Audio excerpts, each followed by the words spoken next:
नगर में इन दिनों शीतलहर व कड़ाके की ठंड का प्रकोप जारी है। अल सुबह तापमान काफी नीचे पहुंच जाता है। इसके बावजूद अधिकांश निजी कोचिंग संस्थाएं सुबह 6 से 6:30 बजे से ही कक्षाएं संचालित कर रही है। ऐसे में भारी ठंड के बीच बड़ी संख्या में छात्र छात्राएं घर से निकलकर कोचिंग पहुंचते नजर आ रहे हैं। ठिठुरन भरी सर्दी में कई विद्यार्थी पैदल व दोपहिया वाहन से कोचिंग के लिए मजबूरन निकलते हैं। नगर सहित आसपास के ग्रामीण क्षेत्रों से आने वाले विद्यार्थियों को भी तय समय पर पहुंचने के लिए कड़ाके की ठंड में घर से निकलना पड़ रहा है। इससे बच्चों के स्वास्थ्य पर प्रतिकूल असर पड़ने की आशंका बनी हुई है। पालकों का कहना है कि कोचिंग संचालन मौसम की परवाह किए बिना अल सुबह कक्षाएं शुरू कर देते हैं।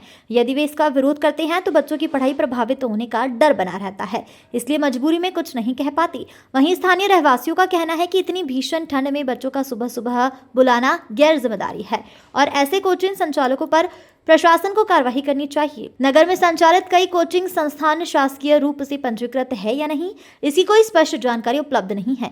यदि बिना रजिस्ट्रेशन के कोचिंग संचालित की जा रही है तो यह गंभीर लापरवाही है।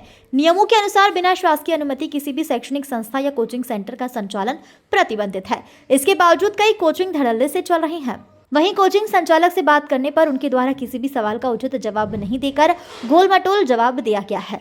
संबंधित विभाग में ब्लॉक शिक्षा अधिकारी रामलाल चौहान जी से फोन पर बात की गई तो उन्होंने कहा कि ये मैं नहीं देखता हूँ, जिला शिक्षा अधिकारी महोदय के अंडर में ये सब आता है। जब उनसे संपर्क किया गया और उन्हें सूचित किया गया तो उन्होंने बात को टालते हुए कहा कि प्राइवेट कोचिंग में नहीं, सहायक आयुक्त महोदय के अंडर आता है। वहां भी ऐसा ही जवाब मिला और अब यह सवाल पैदा होता है कि प्रशासन की मिलीभगत है या फिर कोई राजनीतिक दबाव। कोई कार्रवाई होती है या नहीं, या यूं ही अवैध कोचिंग संचालित होती रहेगी। खरगोन से आमिन खान की रिपोर्ट। ये जो कोचिंग संचालित हो रही है किस हिसाब से हो रही है सर? रजिस्ट्रेशन है या नहीं है? सर ये गांव का स्कूल है या गांव का कोचिंग है। हाँ। ग्रामीण क्षेत्र के बच्चे पढ़ने आते हैं। अब ग्रामीण क्षेत्र के बच्चे कैसे होते हैं ये तो आप अच्छे से जानते हो। जिन बच्चों को जो डाउट रहता है उस डाउट के पर्पज से आते हैं अधिकांश बच्चे। तो भाई हम लोगों को ये चीज़ समझ में नहीं आ रही, स्कूल में ये चैप्टर कठिन लगा तो हम लोगों को आप ये समझा दो। कंटिन्यू रेगुलरली तो होता नहीं है। उसके बाद भी एक कोचिंग संस्थान सिर्फ सेवाओं के लिए है। आप किसी से भी इसका फीडबैक ले सकते हो। सिर्फ ग्रामीण क्षेत्र के जो गरीब घर के जो बच्चे हैं उन लोगों को एजुकेशन में वो भी डाउट सेशन के जितने भी चीज़ें जो चीज़ समझ में नहीं आती उस चीज़ों को क्लियर कराने के लिए रखते हैं। रही बात आप जो बोल रहे हो ठंडी का, तो पिछले कई महीनों से इनसे पूछो कि जो बैच लगती है वो 8:30 बजे से लगती है। जब 8:30 बजे का बोलते हैं तब बच्चा 8:30 पौने 9 तक आता है। और संडे के दिन देख लेते हैं कि यार संडे आज छुट्टी है तो बच्चा 8 या 8:30 के समथिंग, यानी 8:30 के पहले कोई भी बच्चा नहीं आता है, जिस हिसाब से जो ठंडी है वो। और अभी पिछले 2 महीने से ये रेगुलर सिस्टम लेट हुआ है। आपकी बात हम माने जाएं, लेकिन कलेक्टर महोदय का खुला निर्देश है, शासकीय संस्थान हो या अशासकीय संस्थाएं हो, 9 से पहले आप संचालित नहीं कर सकते हो। क्या ये कलेक्टर महोदय या शिक्षा विभाग का खुला उल्लंघन नहीं आदेश का? एक्चुअल में क्या है इसका, कई गांव के आसपास के गांव से मिलकर बना है। जो बच्चा बस से आता है वो 8:30 बजे आ जाता है। एक्चुअल में तो जो कलेक्टर महोदय ने जो आदेश जारी किया है कि 9 बजे के पहले कोई भी बच्चा नहीं आएगा। ये सारे बच्चे 9, 10, 11, 12 के बच्चे हैं। 8th से छोटी क्लास के बच्चे होते हैं तो उनको अपन 10 बजे भी बोल देते हैं। अब ये बच्चे 9th से ऊपर वाली क्लास के बच्चे हैं और जो बस वाले बच्चे हैं वो सब 8:30 बजे आते हैं। बाकी जिन लोग जो 8:30 बजे से आ जाते हैं वो बैठ के यहाँ पढ़ते हैं। बाकी क्लासेस तो 8:30, 9 बजे से ही शुरू होती हैं सर। आप एजुकेशन आप मिनिस्ट्री के अनुसार अगर आपके पास 50 बच्चों से अधिक है, 50 बच्चों से अधिक है तो आपके लिए रजिस्ट्रेशन आवश्यक है। उस पर आप क्या कहेंगे? सर रजिस्ट्रेशन की बात अगर है तो ये जो ग्रामीण क्षेत्र की जो कोचिंग कह रहे हो आप कि ग्रामीण क्षेत्र की कोचिंग है, अभी तक ऐसे रजिस्ट्रेशन की ज़रूरत नहीं पड़ी। और अगर ऐसा है तो मैं अगले साल से कोचिंग ही बंद कर दूंगा, कोई दिक्कत ही नहीं आई। अगर रजिस्ट्रेशन, सर रजिस्ट्रेशन किस चीज़ का? ये तो सेवाएं हैं ना केवल। आप जाके फीडबैक ले लो सभी से कि मैं सिर्फ सेवाएं दे रहा हूँ या नहीं दे रहा हूँ।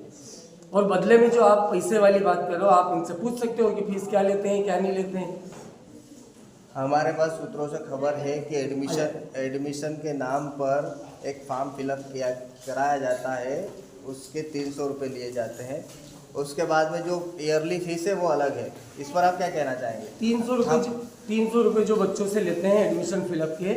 एडमिशन फिलअप में बच्चों की डिटेल होती है। गांव से 10 किलोमीटर दूरी से बच्चे आते हैं, कौन कितने बजे आया, कितने बजे लड़कियां घर पहुंची, तो इसकी रिस्पॉन्सिबिलिटी रहती है। तो वो जो फॉर्म फिलअप कराते हैं ना, वो फॉर्म इसलिए कि उसकी पूरी डिटेल अपने पास हो, ताकि अपन डिटेल से अगर मोबाइल नंबर वगैरह हो तो कोई समस्या हो तो पेरेंट्स को उसको जानकारी दे सके। और वो जो 300 रुपये होते हैं, वो 300 रुपये में बच्चों की जो साल भर के अपन टेस्ट वगैरह लेते हैं या उसके लिए एग्ज़ाम की प्रिपरेशन कराने के लिए जो कॉपियाँ प्रिंट होती है, वो कॉपियाँ प्लस पेपर जो होते हैं उसकी जो फोटोकॉपीज होती है, वो 300 रुपये उनका पैसा उन पर ही खर्च होता है। आप बच्चों से पूछ सकते हो कि वो 300 रुपये किस लिए लेते हैं और क्या चीज़ खर्च में होती है। अच्छा, आपके पास ये बच्चे आ रहे हैं, इसका क्या प्रूफ है? अगर बच्चों का घर से निकलते वक्त रास्ते में कुछ होता है या कोचिंग संचालित होने के टाइम में अगर कुछ होता है, ऐसा कुछ उनके पास प्रूफ है, आईडी प्रूफ है कि हाँ ये आपकी कोचिंग में ही आते हैं, आप कैसे निश्चित करोगे कि हाँ ये आपके ही बच्चे, अगर कुछ हो गया तो?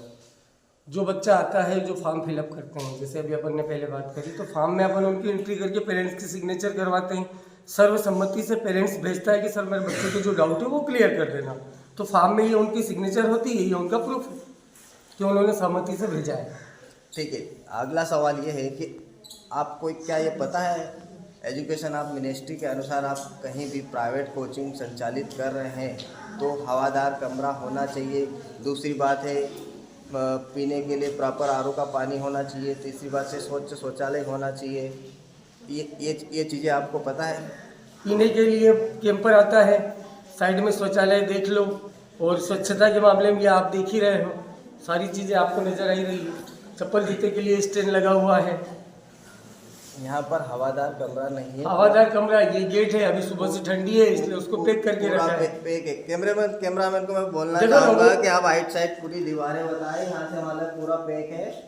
ये पैक ये सामने खुला हुआ है शटर, इधर ये गेट है, ऊपर वेंटिलेशन है। ठंडी के चक्कर में अभी से थोड़ी खोलेंगे सर उसको। पूरा पैक है और साथ ही अग्निशामक यंत्र भी यहाँ पर नहीं लगा हुआ है। सर ये गांव है, यहाँ ये सब सारी चीजें कैसे करेंगे? अग्निशामक यंत्र भी नहीं लगा हुआ है, आप देख सकते हैं पूर्ण तरीके से नहीं